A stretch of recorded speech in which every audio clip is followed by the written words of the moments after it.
Today's show is supported by Liberty Magic, Pittsburgh's premier speakeasy theater dedicated to the art of elevating magic.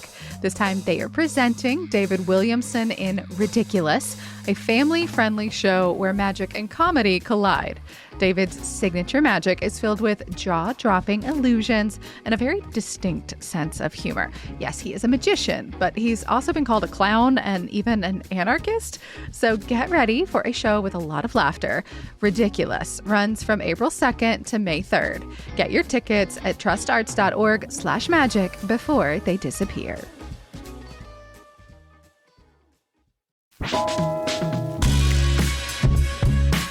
This is CityCast Pittsburgh. I'm Megan Harris, and here's what Pittsburgh's talking about. Ian, Trinae, if y'all could make a new law in Pennsylvania, what would it be? Fill a pothole within 3 days of it being reported. I thought you were going to say much shorter. 3 days sounds great. I love that. Ian, what about you?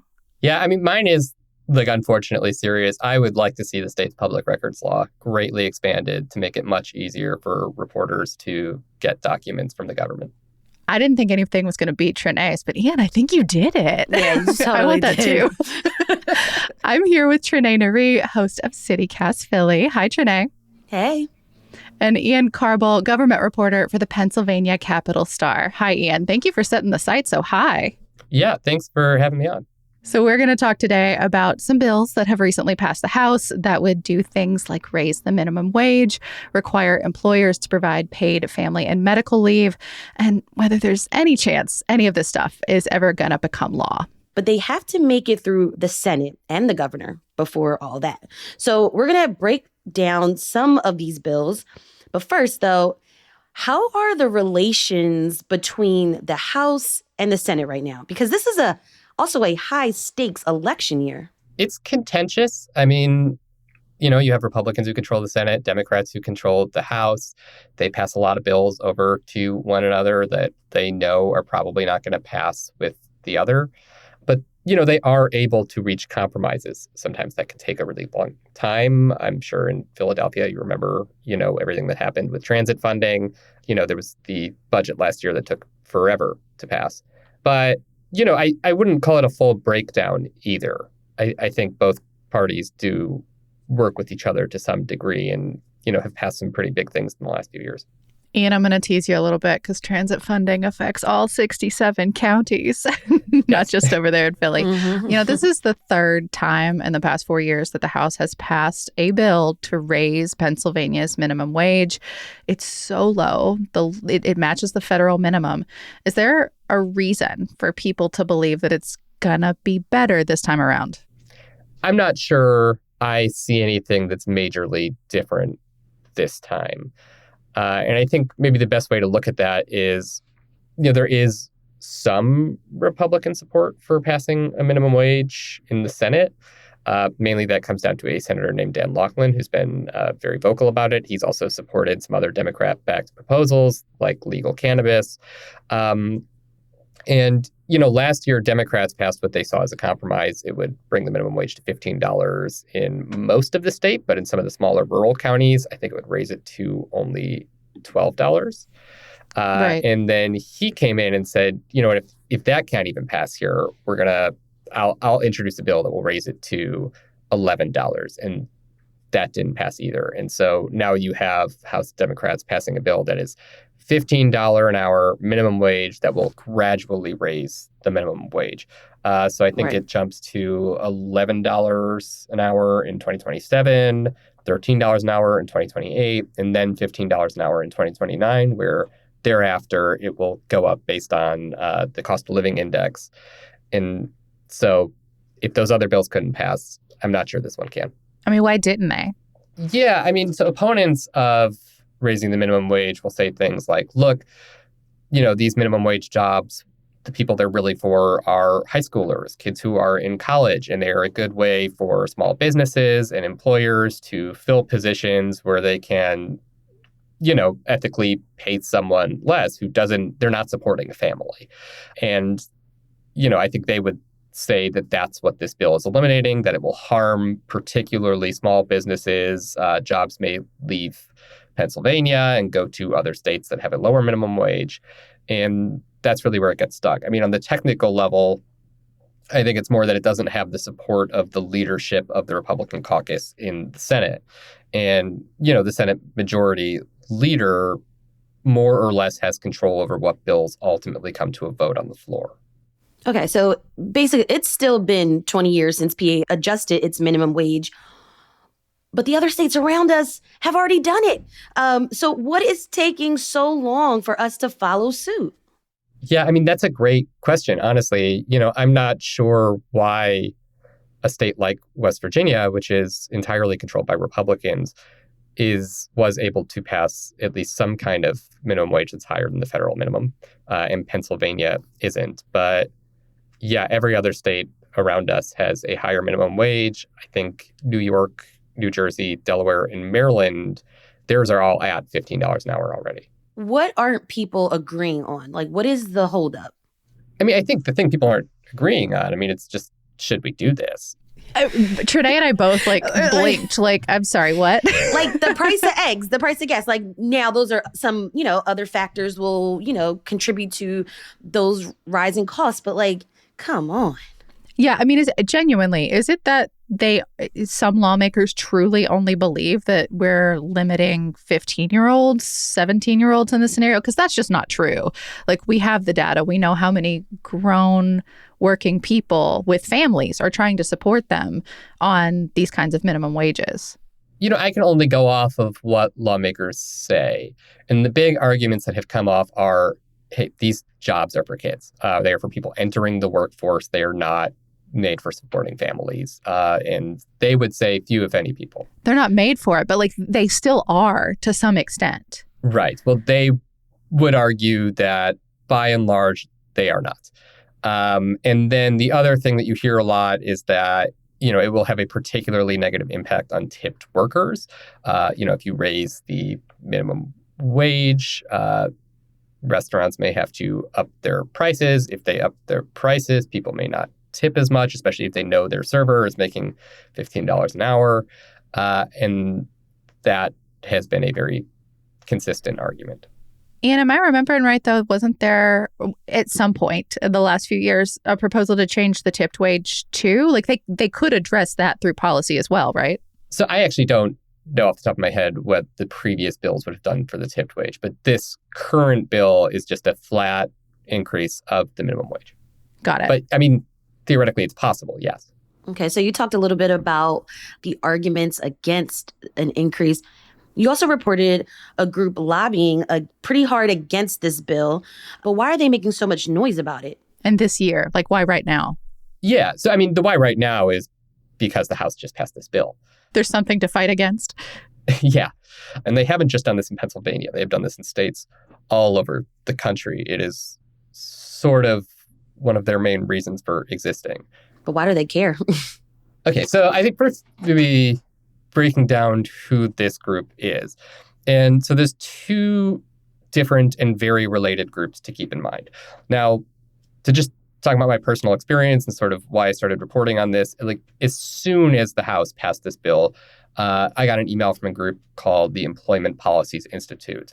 They said, hey, we are a nonpartisan nonprofit, and we study the impacts of raising the minimum wage, and we have found it's going to have all these very negative impacts. Pennsylvania could lose, I think the number was 86,000 jobs. It's going to have a particularly negative effect on tipped workers. A lot of the things that lawmakers who oppose it had said on the floor. But looking at this group and saying, okay, who are you? They are basically an offshoot of a public relations firm called Berman and Company. That company has a decades-long history in Washington, D.C., and is sort of known for using very hardball tactics to try to sway the public and lawmakers to do what their clients want. Now, they don't disclose their clients, but previous reporting on them has shown they include some of the largest companies in the food and beverage industry and some very large chain restaurant groups. And so it's pretty easy to see why companies like that would not want to raise the minimum wage. And this group has a number of nonprofits attached to them that sort of use tactics like this, where, undisclosed donors can fund a nonprofit, which is tax exempt. Those donations are tax exempt. And then that nonprofit takes the large majority of the money that it receives that way and gives it to the public relations firm to run advertisements and, basically do the work trying to convince people not to raise the minimum wage or whatever it is they're trying to get people not to do. Yeah, and I hear you on the difference between PR and lobbying, but it sounds a lot like a legal way to lobby without registering as a lobbyist. I mean, yes. And I think I do accept in good faith why there is a divide here. I mean, the First Amendment gives people a lot of rights to say a lot of things that may or can, be completely aligned with people's financial interests. I mean, there's nothing illegal about benefiting from a piece of legislation and going out and advocating for it very loudly and very publicly and spending a bunch of money on it. Lobbyists registering, that is something that is designed to prevent conflicts of interest, to keep, just strong records about who your lawmakers, who you elect, are talking to or taking gifts from or whatever it may be. These guys would not have to register as lobbyists, but they are also not supposed to be going and talking directly to lawmakers, spending money on buying fancy dinner for lawmakers or any of that stuff. The rules around this are so funny to me. Like, if they're buying ads, the lawmakers will theoretically see those ads. It's funny how all of this works, the machinations behind the scenes, Yeah, and one thing you also see is that the arguments that this group has been making for, decades now against raising the minimum wage are being echoed on the floor by lawmakers who opposed it. I mean, you can look at, things that this group has published, ads that they've run, and what, some of the leading lawmakers who oppose raising the minimum wage are saying. They're incredibly similar. I hate it.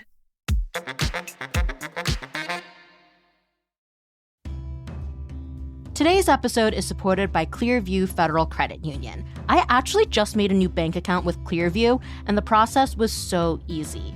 I set up an online appointment, and in just 30 minutes, everything got sorted. But banking can get confusing, and sometimes it's just easier to ask your questions in person. So I was really happy to hear that Clearview Federal Credit Union has new spots open, one in the Strip District and another downtown right by Market Square. They've got 23 financial centers all over the area, and you can pop into one to learn more about their 412 offer, where you can get $412 when you open their Absolute checking account and meet deposit requirements. Plus, you can tap into their free financial counseling services to meet all your financial goals. Learn more about Clearview at clearviewfcu.org/412.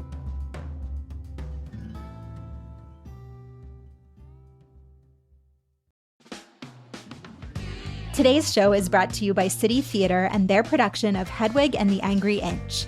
This Tony Award-winning musical follows the life, loves, and heartbreaks of the legendary Hedwig, an East German rock and roll goddess.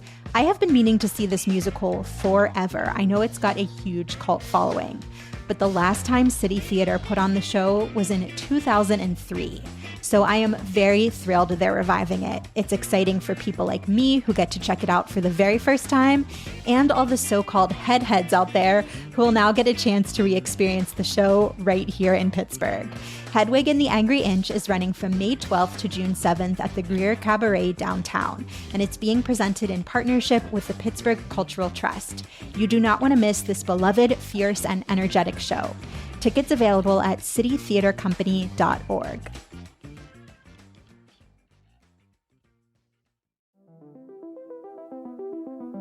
Today's show is brought to you by Window Nation. They're running their The More You Buy, The More You Save sale, where you could save up to 50% off on all the windows for your home and get 0% interest financing for 5 years. Pittsburgh's got some old homes, and if yours has windows that are broken or leak or are stuck shut, now is the time to consider an upgrade. I love cracking open my bedroom windows and napping when there is a light cross breeze, and you're also going to want to head into spring and summer with windows that are nice and easy to open. You can choose from over 1,500 styles and colors, and once your appointment is scheduled, Window Nation's team finishes the installation in just under 1 day. They also do their due diligence and measure 3 times to make sure your windows are the perfect fit. The windows are energy efficient and also come with a lifetime warranty. And hurry, the sale ends soon. Schedule a fast, free consultation now at windownation.com. We are back, and we're going to talk about some other bills that have passed the House, but may or may not be on the table for the Senate. So let's start with paid family and medical leave. That's a bill that passed late last month. It would require employers to provide 12 weeks of paid leave for all kinds of people. So for new parents, victims of violent acts, individuals facing or recovering from serious health conditions like illness, injury, pregnancy. And it also includes employees caring for a family member with a serious health condition. So covers a lot of bases, and I think would be really welcome for a lot of Pennsylvanians.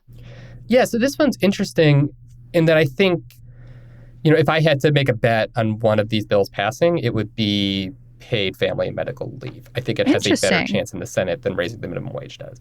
How come? Because you do have a number of Senate Republicans who have come out and said, hey, I'm not opposed to this or I'm in favor of it. I think the big question comes down to whether the party's leadership supports it. And again, the majority leader, the President pro tempore, they have a really enormous say over what bills actually come up for a vote. And for this one, when's that going to be? Lawmakers have until more or less the end of the year. It took 7 years of debate around this particular topic and many of the other topics that we've talked about or going to talk about. It just takes a while. And one of the newer topics in Harrisburg that they're discussing is data centers. This isn't always a partisan topic, but Governor Josh Shapiro, historically at least, has promoted them. But it does feel like a lot of Pennsylvanians have concerns about how these data centers might affect their electricity bills, their water bills. So Ian, tell me about this House bill and how it's trying to regulate these centers. Yeah, so there's actually a number of bills that are moving that are attempting to regulate data centers, more or less with an eye of making sure that they don't cause electricity prices to skyrocket for, just Pennsylvania residents who have nothing to do with data centers. One that I've written about would give the, State Department of Environmental Protection a lot more oversight of them and basically give them a chance to veto any plan that would cause too much harm to an environment, in particular to waterways. Now, data centers notoriously use a ton of water, and that's because they use it to cool the computers, servers, whatever that are inside of them. And so this bill would more or less require companies to prove that when they're constructing a data center, they have a plan to use water that isn't going to have a negative impact on nearby residents who are using the same water to shower, wash dishes, drink, etc. With data centers, though, I feel like it's because it's all happening so fast nationally, not just here in PA. It's kind of hard to keep track of who's for and against it. Like for a while, we were hearing Governor Josh Shapiro talk about it constantly, exclusively in positive terms. I feel like he's walked that back a little bit lately as municipalities across the state and elsewhere have pushed back on these companies, have said, like, hold up, we need to know more about this before we approve it. Where are the dividing lines right now? Like in the House and the Senate, even Shapiro himself, do we know who's for and against? Like, how are you keeping track?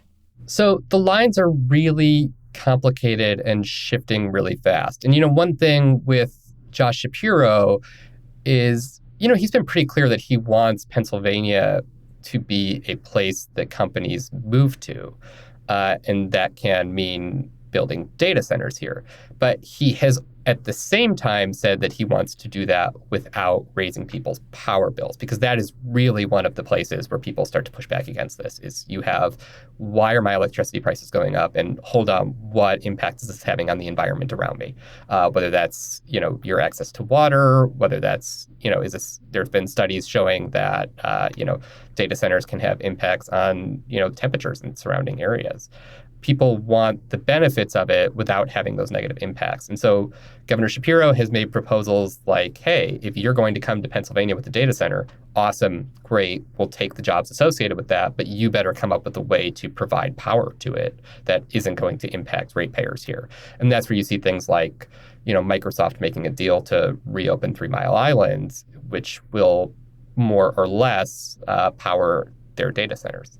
Yeah, I mean, here on the western side of the state, we're hearing rumors about Shippensport reopening, which, at least in my circles, is really widening some eyes. It's doable, but we just never thought we'd see something like that happen. What about the Senate and the House, though? I can't really tell who wants this at any given moment. Yeah, so I would, direct anyone who's interested in this to reporting by my colleague Peter Hall. He has done a ton of reporting on data centers, on issues in Pennsylvania's power grid and what people are trying to do to fix that. His stories will have much better information than I can give. You're doing a great job, though. It's fine. Another long shot issue that we've been following here on CityCast, Philly and Pittsburgh, is recreational cannabis use, legalizing that statewide. Any idea if that has any legs this year? Oh, man. I mean, that's... Since I've started reporting in Pennsylvania, that's been the goes in the hair. The total change. Oh, brother. I mean, it's not impossible. There are some Republicans in the Senate who support it, and in the House too. I mean, but Democrat votes matter a lot more there because they have the majority. But yeah, the House has passed some bills to do it that have never made it through the Senate, and really, there's big disagreement over what legalization should even look like, even between people who really support it. The House passed a bill last year that would have legalized cannabis and had it sold in state stores like liquor is now. There was major pushback against that from some of the, cannabis trade groups and lobbying groups who represent, companies that own dispensaries. There was a lot of pushback against that from Republicans in the Senate who basically said that bill is dead on arrival. And then there's a lot of things that more progressive proponents of legalizing cannabis want that are just not priorities to more conservative people who see it more or less as just a way to, raise revenue. And that includes, what are more or less DEI efforts where the state would sort of withhold a certain number of permits for dispensaries for people from communities that have been impacted the hardest by the war on drugs. That tends by and large to be Black and brown communities that have been over-policed for many years. And, that also includes veterans and other generally more impoverished groups. And there's a lot of questions about what that would look like. So that sounds like a no. Yeah, it's a long shot, basically. No, it's not a no. It may be a bit of a long shot. I mean, Governor Shapiro has supported it. For 2 budget years now. Right, or 3? Right. I'm losing track at this point. Yeah, since he got here. As soon as he, got elected governor, he has been pushing for this. And he's sort of taken a very pragmatic approach to it, being like, look, all these states around us have legal weed. People from Pennsylvania are going there and buying it. Let's not kid ourselves. That's money that we should have. And, you can put a pretty high tax on cannabis. That's really up to lawmakers how much they want to do that. That can be a lot of revenue for the state. And it also opens up this new industry that really only exists in a medical form right now. So it would theoretically grow. That's jobs, that's sales tax. So, and I think there are a number of conservative lawmakers who are somewhat sympathetic to that, even if they sort of more reflexively oppose legalizing a, narcotic substance. But we're the ones who chose to make it a narcotic. It need not be scheduled. Yes. But I understand how complicated this is. Trinae, I don't know if you remember this, but the one that still makes, the hair stand up on the end. It's when I hear people talk about funding SEPTA and Pittsburgh Regional Transit and things like that with some of the taxes from legalizing cannabis. That's a million things have to fall in line and people have to agree on stuff. But right. To your point, Ian, it would be nice if we could fund a thing because we do desperately need money for a variety of stuff here in Pennsylvania right now. Yeah, and I think that may be, at the end of the day, why it has a real chance of passing. I mean, there are plenty of arguments on the merits for legalizing cannabis. I mean, putting aside any revenue that the state can make or whatever it could fund. But I think where it may actually get momentum is enough people being like, look, people are smoking weed. They're, whether we pass this or not. And so we might as well profit from it. The boomers are smoking the weed. Like, come on, guys. Like, just cast everyone's smoking the weed. Yeah. So, but again, there's a lot of questions over what would that look like? Who would get in on the ground floor of this? What should the state do to try to shape that? Where should it be sold? How much should it be sold for? And those are really important questions when you're talking about basically creating a new industry. But those questions have also kept this thing illegal that, people are getting fined for, that they're going to jail for. And that's another really big component of it. Absolutely. Right. It almost feels like what year are we trying to live? I don't know. Anyway, moving on. Another bill, one of the last ones we'll talk about today, codifying marriage equality. So this bill would change state law so it no longer defines marriage as a civil contract between a man and a woman. It would adjust to a civil contract between two individuals. What's the deal with this one, Ian? Yes, I think you just summarized it well. It is codifying marriage equality and ensuring that gay marriage can remain legal no matter what the Supreme Court does. And that's sort of been a question since the Dobbs decision, which overturned Roe v. Wade, where one of the justices, I am forgetting exactly which one, sort of mentioned the Obergefell decision that made gay marriage legal and as something the Supreme Court could revisit in a similar way. And so Democrats in the House really want to make sure that no matter what happens on the federal level, in Pennsylvania, anyone can get married. And that is a thorny issue in the Republican-controlled Senate. There is not consensus around that, and especially whether people want to vote on that. I believe that was Clarence Thomas. I mean, do we have any sense of what happened? So, say SCOTUS does overturn Obergefell, but PA also takes this next step of enshrining same-sex marriage into state law. Then what happens to all the folks that are married, to all the folks that like to dream of getting married one day? How does state and federal play with each other in that moment? So, that's a good question. I think it would still be allowed. There were states that legalized gay marriage and, allowed people to perform them before the Obergefell decision. It's a little bit of a gray area, or was, from what I understand. And, what it would mean for people who are married, what it would mean for people who want to get married. I think that would partly depend on how far the Supreme Court decision went. And, there are certain things that federal law just leaves up to states. I imagine it's a bit like folks who come for reproductive care in Pennsylvania, right? We're no longer protected nationally by Roe v. Wade, but if you come to Pennsylvania, you know that you can receive care.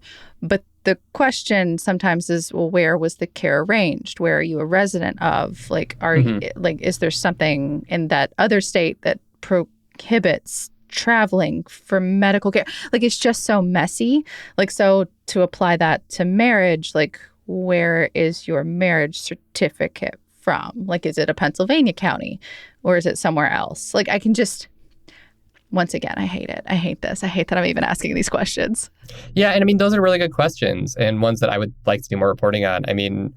If Texas decided to pass a bill saying, hey, we aren't going to recognize marriages done in other states, I just don't know. And I bring up Texas because, they have a bill about, trying to make it illegal for people to seek reproductive health care in other states. And so I don't know what that would look like. Do you think it stands a chance, the Pennsylvania application of this in the Senate for now, given that it's I'm imagining it is just co-signing something that's already national legal precedent. But Republicans that are in office right now, I'm sure it's not lost on them that could change any second. So I guess how's the Senate looking in this moment? I don't know. And the fact that it's an election year makes it more complicated. And I hate that every answer is that I don't know because it's an election year. That shouldn't matter. Yeah, it's not even just that it's an election year. I mean, I think it's a question of, a Republican lawmaker has to win a Republican primary. And so they have to do that math in their head. I mean, you also have people who just do have principled or religious-based stances on these things. And, a lot of them have not been put into place or have tried not to be put into place where they really have to put their answer on the record. Yeah, heavy sigh. Right there with you, Trinae. Yes and no, because they are representing their constituents and not necessarily their own personal interests. That's so cute, Trinae. I want that legislature. Let's have because that one. I'm just still wrapping my head around all of these issues. I mean, it's kind of like, what year is this? This is 2026, and we're still talking about the same stuff. And that's what frustrates me. At the same time, Pennsylvania's got a real issue with getting stuff done, right? And we've definitely seen that over the many years at this point of the stalled out negotiations over our budget, for example, just Pennsylvania not being as productive as they could be. Also, the fact that it's so damn big. It's so many lawmakers. So the conversations about shrinking the size of the legislature. So my question, though, Ian, with all of that, though, and maybe not so much the minuteness of all of the different issues, but how can Harrisburg just be more effective, get things done? I don't know. Is this too big of a question? It's a big question. I think term limits. It is. Shrink the size Pennsylvania of is one of them, the only. so this many people don't have to agree on a thing at any given time. Right. Let's just get stuff done. Okay, Shapiro. I mean, Josh Shapiro would say, elect some Democrats to the Senate and we'll get things done. It's hard. Pennsylvania is one of the only states that has a divide in its legislature. One party controls one chamber, another party controls the other. And that does cause a lot of issues. And it is part of the reason why Pennsylvania is slow on a lot of these things, whether it's, marriage equality, cannabis legalization, raising the minimum wage. There's just a lot more friction that everything has to go through. We have a very cautious legislator that moves slowly. I think some people would argue that that can be a good thing. When policy finally does get passed, it has gone through a lot of consideration, generally a good amount of compromise, but it can also be incredibly frustrating. And yes, there are some issues where they've been having the same debate for forever. On that happy note, Ian, Trinae, thank y'all so much. Thanks, Megan. Thanks, Ian. Yeah, thank you guys. That is all for today here on CityCast Pittsburgh. You can support us by becoming a CityCast Pittsburgh neighbor. All the details are at membership.citycast.fm. We'll be back tomorrow with more from around the city. We'll talk to you soon.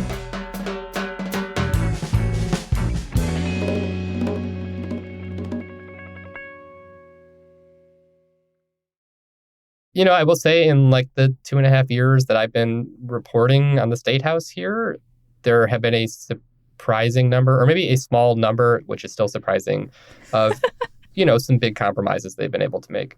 I am hopeful that there's more compromises on the horizon.